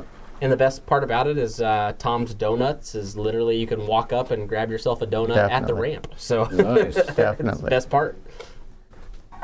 So after And, you leave Jimerson, stop number 8. Would be Fox Lake. And that's I'm not familiar with this one. Where's Fox it's Lake? just south of Angola. Okay. It's a small lake. They have a nice access. It's one of those lakes that gets hit by the pan fishermen. But as far sure. as bass, I don't have a clue. Nice. So, it's going to be those. It might be one of those 8-inch. Yeah. Thank goodness we got the 8-inch limit. 40 but, inch. Well, yeah, we'll know 40 where inch you bag. are, wherever But, there's docks, right? That's where I'll start. That's where I Yeah. start too on these league nights, man. I'm all about trying to find a limit as fast as possible. Someone I know there's cut- fish under those docks. So Someone caught a bass there. start there. Some of these tournaments at Kalamazoo, I get a 5-fish limit out of one dock. And just right away, it's all the way to night do it. upgrading. Man. I But would yeah, get a kick once out you of get it. 5, it No. doesn't matter if they're 10 inches. You get that. You get that boost of momentum. All right, You always know where 50 Kevin is, inches. and all of a sudden you hear ping. Oh, he hit a dock. Or he hit a pontoon. Dock post. Yeah, some cottage owner. Hey, get out of my way. Hey, Dave. I think your hat's backwards has now, happened. Dave. What's I that? think your hat is backwards now, Dave. No, I think this it's is on forward. purpose. Yeah, I just Oh. turned it around so that Okay, you I don't just see want to the make sure. Okay, all right, good. And We then lost Cody. So we leave Fox Lake, stop number 9. would be Wall Lake. That's I like it. it's a few miles to the west in Orland, Okay. and that's another one of those lakes that I haven't been on, but good. I hear there's great fishing there, so we're gonna give it a shot. And And last on the list, that would be Otter Lake. Otter. Okay. That was That's a where the fall Classic classic. was won. Yeah. So for all you anglers that went down and fished the Fall Classic, we're literally hitting 4 out of these 10 lakes Right. were eligible for that Fall Classic. So if you had the opportunity to go down there and fish, you're probably familiar with most of this schedule already because they're all right there in that same little general area, which makes it really cool for the local anglers down there. Be able to get out of work, grab your gear, and then head to the lake. This should be an excellent location for this new league series to start. With just the sheer amount of bodies of water in that little local area, but these are all really nice fisheries, and we know that. Yeah. We've been to all of these. So, What nights are these? Which? This Sunday. Oh, on Sunday. yeah, something totally new that the we summer. didn't talk about. Yeah, so we'll start in April. It'll go same start period, really, as all the other leagues. But something that's a little bit different than this, since it's a new division and we wanted to try something a little different. Most of our league series are all done on Tuesdays and Wednesdays. This is going to be a Sunday league. This is our first Sunday league that we're announcing. So, a new day of the week. Lets people still enjoy the weekend. But then you get to go fish with your buddies Sunday after Sunday Yeah. evening. I don't think we've set a time yet as far as What when are you we're looking starting. at for time? We're actually thinking Sunday mornings. Okay. Do some Sunday AM fishing. Sunday Yep. mornings. Yep. What do you got going on Sunday mornings? Nothing. I was excited. All right, I good. can get away in the mornings. I can get away. I can get away in the mornings. Those in the evenings area. that are hard. Yeah, I would rather go down in the morning and Me too. hit it in the morning. And then you got the rest of your day to right. do, honey-do list at home. Pre-fish for the next next tournament. week. Yeah, absolutely. After you're done. Yeah. I don't know Well, nothing about and there's some pre-fishing. pretty nice bar and restaurants around there too. Oh, there's some great, Definitely. great restaurants down there for sure. That's awesome. But no, I'm really excited about this. A new territory. We had a blast at the Fall Classic down there, and we've been trying to get down into that northern Indiana territory for a couple years now. And League Series is the way for us to do that. Low entry fees. It's all about the local anglers and meeting new people, having a good time. We wanted to try something new, and so that we're not competing against everybody else, and try a Sunday series. So I'm really looking forward to this one. I could see a lot of us Michigan anglers, that normally wouldn't travel down there. I could see a handful of people going and doing this. Even from like up in my area. Yep. It's not that far. It's a 2-hour drive from where I live in Fenton, straight south. Yeah, so really easy to get to, not that far, but to go fish a fun league series on a Sunday morning. We made sure that these dates didn't conflict with any of the other weekend tournaments, so MKTs or elites. Shouldn't be any issue with competing dates there. Everybody should be able to go out and fish whatever you want this year without conflicting dates, so that's really cool. I'm really excited about this schedule. Like I said, I know we keep talking about it. It looks super fun. There are some amazing bodies of water on here. Crooked's a great one. Hamilton, George, Otter, Jimerson. Like, I'm familiar with all of these lakes. And, God, that looks like a lot of fun. Like, us up here in Michigan, that's like White Lake. And, it's similar fishing on some of those lakes. And there's some bigs out there. So that's going to be a lot of fun, Kevin. Looking forward to that. Thank you for jumping on as a new tournament director, putting together this lake list for us and being the boots on the ground down there. Again, thank you again to the Complete Fishermen for all that they've provided and for jumping on board with this new league series down in Indiana. We appreciate them as well. So I'm excited. Again, with this being fresh and announced tonight, we'll definitely start throwing up new information. For all of our league series, I know we keep talking about this, we have started new social media groups for each individual league. So it's more that division specific on information. So I'll get these updated so that this list is in that particular group. I already posted it on the Topwater series page. So for people that want to save this graphic so that you've got that schedule, go ahead and do that. But we'll get it all updated on the website and everything as well, so everybody's completely up to date on this new division. So that's exciting. I appreciate it. Looking forward to it. Yeah, absolutely. Well, should we move right into the next division? Sure. All right. So as if Dave Mall doesn't have enough on his plate already, a tournament director and everything else you got going on, we've decided to start up another league series, this one taking place on the southern western point of Michigan. We hit on it a little bit ago about the new faces and the amount of new anglers that we saw coming out and competing in that Kalamazoo division. And with it being on an every other week schedule, there were still anglers down in that area that wanted to fish more. And there's so many awesome bodies of water in that area that we had angler outreach, and then we were speaking to you and came up with the idea to come up with a Southwest division that doesn't compete with the Kalamazoo division. It's kind of its own territory down there and on a different night. So we are going to call this the Southwest Division, correct? Yeah, but I was just calling it a Sunday league, but I can't call it that because he's already doing Sunday. Stole your Sunday league. Stole it. Yeah, what we decided to do was try and have a 2-part tournament series with the first 5 tournaments before Memorial Day and the second 5 after Labor Day, so we don't have to compete that much with jet skis and water skiers and glitter boats and all that kind of stuff. So, and we're focusing on St. Joe and Cass counties, which should be able to draw folks from, Elkhart, Mishawaka, South Bend area, from Indiana, Absolutely, into Michigan waters.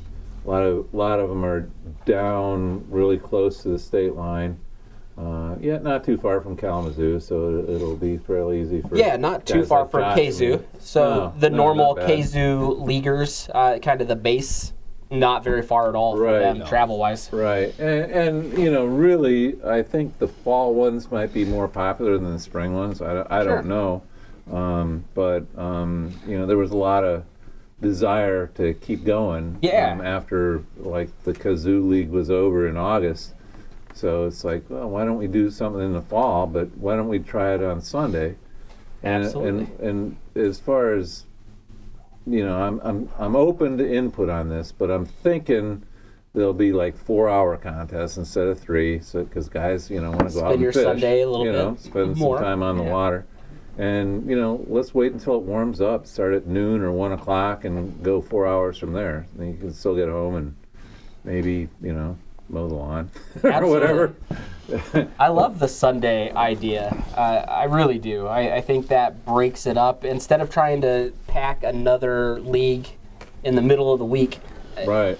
having these available on Sundays kind of opens up everybody's schedule a little bit more. I feel like you can go fish on a Tuesday and then go fish again on Sunday, and you're not getting in trouble at home, and you're not neglecting duties that you should be at home. I mean, I don't know if you assigned dates to them yet or not, but I did. We need to look at when the KBF National Championship is, and not have one then, and some other things. 2022 KBF. Isn't it in October It's again? in October. I in guess it's on October. Kentucky Lake too, so I'm excited about that one. Yeah, we should be totally fine then. Our last one. Our last one is in August, so. Right, but not the Sunday League because they start after Labor Day. So we'll have, we can. Oh. I did not have that. We'll work better on delete that. this real but quick that's the then. concept. So we're thinking about starting after Labor Day? Yeah. Okay. Yeah, because we don't want to compete with the guys launching 2, jet skis and. Yeah, for sure. So I'm going to remove that then. I just posted that up there, and I had put dates on there. So I'm going to wait till we revise this a little bit. But we can announce some of the bodies of water Sure. that these anglers are going to be looking at. Let's see. All right.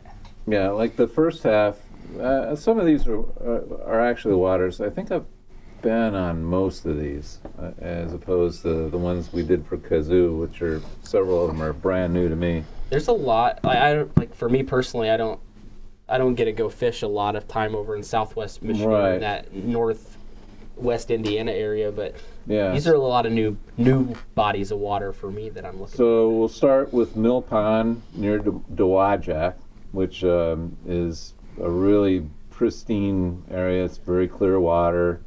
I've been on it once, and all I caught was crappies, but it does have some really nice bass in it. Then second one on the list is Quarry Lake near Three Rivers, and that's one where I'll probably get blown away because I grew up pretty much fishing that lake as a kid. So I'll be fishing all memories while all the new guys are like, oh, well, this looks good. Yeah, out there killing it. And then Diamond Lake at Cassopolis. It's always a good lake. Big, clear lake. Has smallmouth and largemouth in it, along with pike. It's a fun lake to fish. And then we'll go to Zona's Awesome Lake, which is Klinger Lake. He actually lives on that lake. And you see his YouTube videos. That's where he is, on Klinger. He's out there on Klinger. And it's another nice clear lake.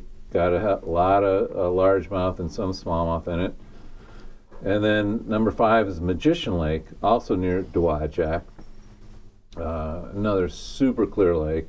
A lot of weeds. I love that lake. It's got a lot of different humps and a lot of different structure in it. It's a fun lake to fish. And then that would end it for the springtime. And then after Labor Day, we'll go to Fisher Lake near Three Rivers, which is, all these lakes are pretty clear. It's not a real big lake. It's got some mid-lake structure. It has some smallmouth in it, but it's a good largemouth lake. And then we go to Lake of the Woods near Decatur, Michigan. It's a nice big lake. Lots of different breaks and stuff. It's a fun lake to fish. It's one of my late fall lakes I like to fish. Lake of the Woods. Yeah, Lake of the Woods. It's got a lot of structure, a lot of weed beds. It's a fun lake. It's got piers. It's got everything. And then I don't know how a bass tournament will work here, but Paradise Lake near Vandalia I've always just fished for crappies and pike there. It's an ice fishing lake, but it's got bass in it.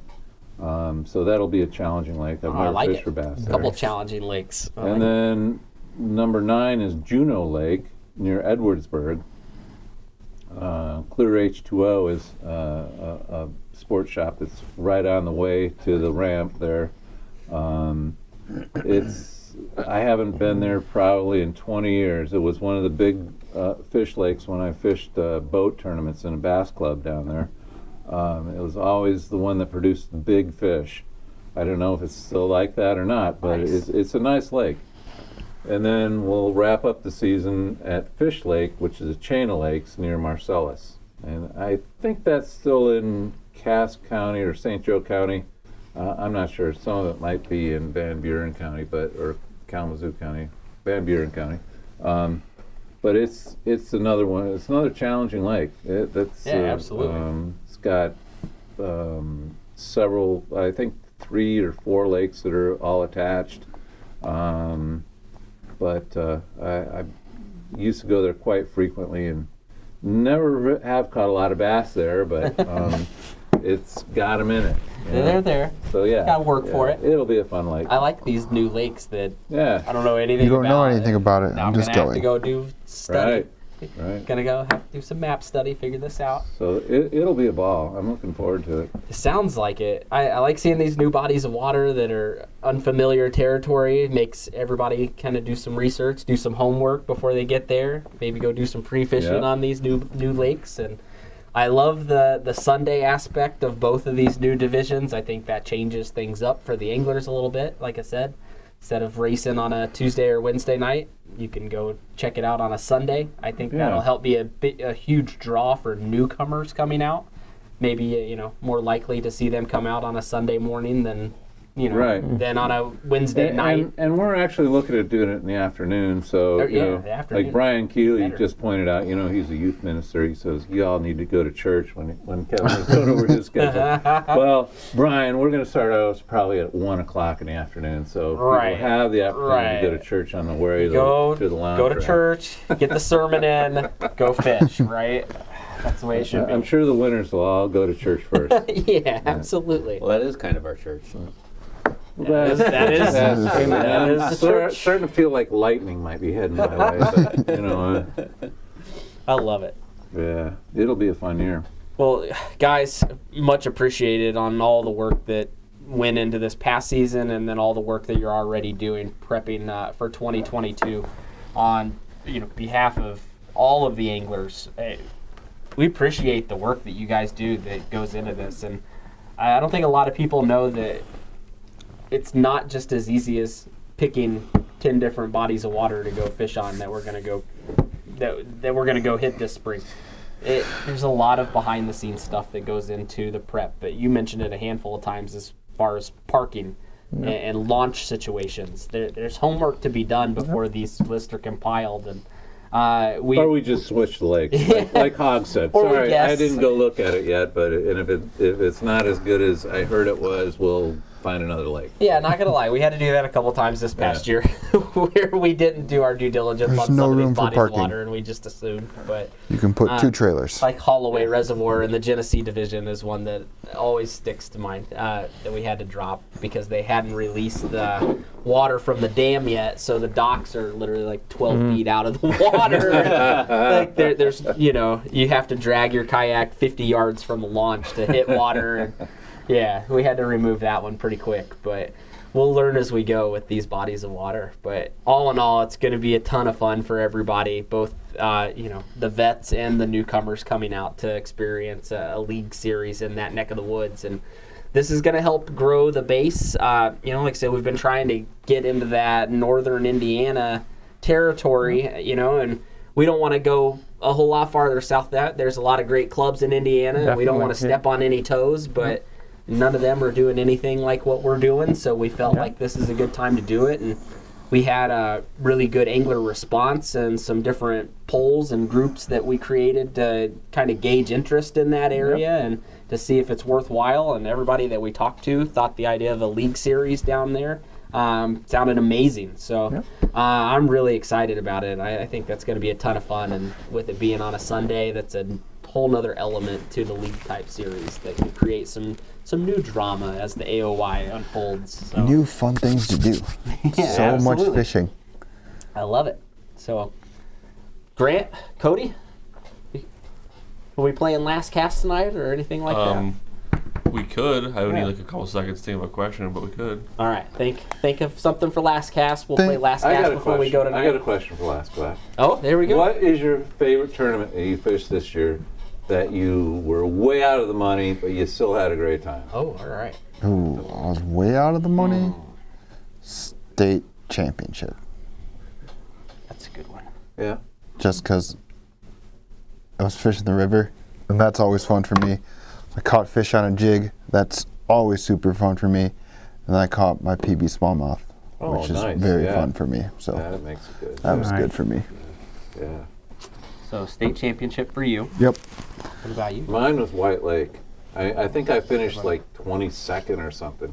But man, we found the largemouth. It was so much fun. I was catching them on 20-pound tests. You know, I'm a Ned rig chucker. You know, and I had a 20-pound test, heavy action rod, 7.5. You know, and just a swim jig, and was just reefing good largemouth. I mean, they're all like 16 and 17 inches, but mostly like 16, which wasn't enough.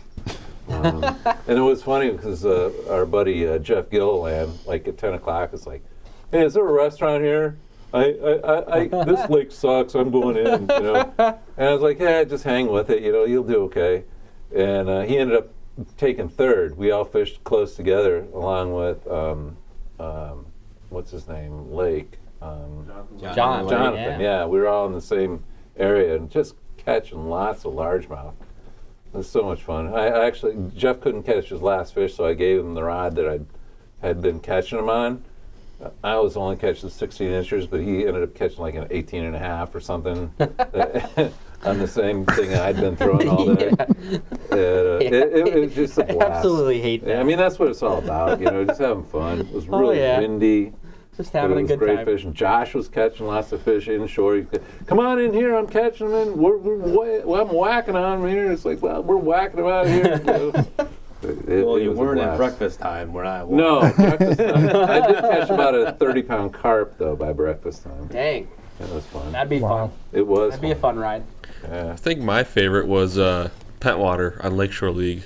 That was a fun tournament. The smallmouth spawn bite was on fire. I mean, I didn't catch a single smallmouth, but watching the other guys catch those smallies, Tim Smith, he was figuring it out. It was a lot of fun. I think I placed like 4th or 5th that night, but that was a good tournament. Yeah. Cody? Be a good one.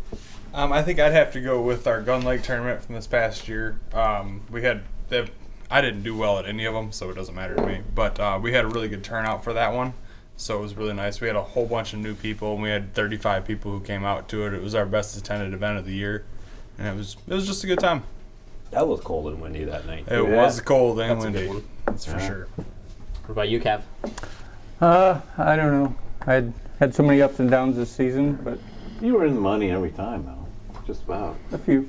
My favorite tournament was probably the World Series of Fishing tournament. Oh, yeah. Yeah, That's a good one. I mean, I lost a nice one, you know, and I had that fish on my mind. I wasn't thinking of World Series format, you know. I can go catch 2 10s, Yeah. or I want that 20. MLF style, catch as many as you Man. can.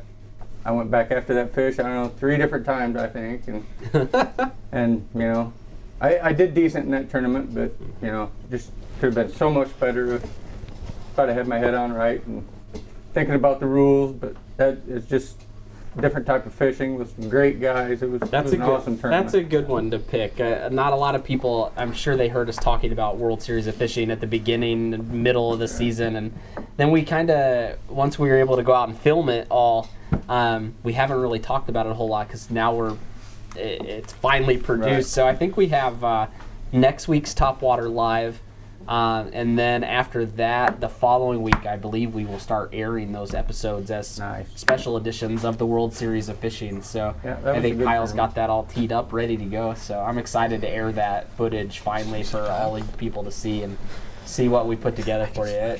That's going to be a lot of fun. Kyle had to do some editing, that's for sure. The blooper reel will be amazing. What about you, Josh? I'd have to say the Menominee River up in UP this year. Oh, yeah, that's a good one. After the first day, and I had to leave the water early, but I didn't think they would be able to crawl back. So you said without being in the money, but then on the second day, I had a real good day. But that fishery was just it's pretty cool up there. Just a blast. Really like that area up there. That's a good one. For me, it would probably be Kent Lake. Normally on a league series, we have around max 30 people, 35 usually in attendance. For this particular league night, we had 53 people sign up. 52 signed up for that. And honestly, it wasn't even supposed to happen. Like, we set a cap on these, and for some reason the code in the database didn't shut off registration. So, and we were going to have some fun with it. Like, once we reached, I think the cap is set at 35 on a league night. And once we hit 35, it didn't stop registration. We had like 36, 37. Well, then I remember talking to Chris Cantwell, and we're like, well, let's see how many we can get. So we kind of plugged it a little bit, and then people just started signing up again real quick, and we ended up with 52 people on a Wednesday night at Kent Lake. And we were at a point in the fishing night, we're about halfway through. Hunter was with me, and we pulled over to this little cove area on Kent that I'd never really fished before, and the wind was ripping through there, and Steve Galloway was kind of out in the middle, and I didn't want to interrupt him, so I went around him to the very back of this little cove. And we're talking, it was like 12 inches of water, muddy, 12 inches, not very deep at all. And I threw my Ned just basically on the bank and reeled it back through there and caught a 20 3/4 in the mud. Nice. Like, he had no business being there. I don't know what he was doing in there, but oh my gosh, I was so surprised to snag that 20 3/4 off the bank, basically. That's cool. But with 52 anglers out there, that was a lot of people, and I won big fish that night. So I was excited. That was a good one. Did Cody give his? Mm-hmm. All right. We're just shy of 10 o'clock. Gentlemen, thank you all so very much for coming out tonight. I know many of you have a couple hour drives for all of us to make it into the studio. It being a weeknight, you're not going to get home till late. So we try to wrap these up close to 10 as we can to let you get back out on the road. And I want to thank John Hipsher from Yak Attack joining us tonight. Everyone, don't forget, go to the Topwater Nation page, find that pinned Yak Attack 12 Days of Christmas gear giveaway post that I pinned to the top, and tell us about your favorite Yak Attack product. Wish list for Christmas, things you've used in the past that you can't live without. Just give us your best Yak Attack story.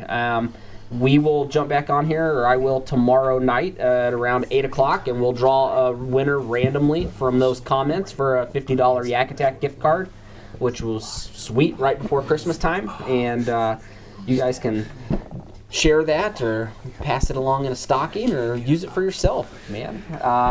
But can't thank Yak Attack enough for all their continued support. Kevin, Dave, Diesel, Josh, Cody, and Grant, thank you guys all so much for making this happen. And everybody, we will see you guys next week. Have a great night, everybody. Bye, everyone.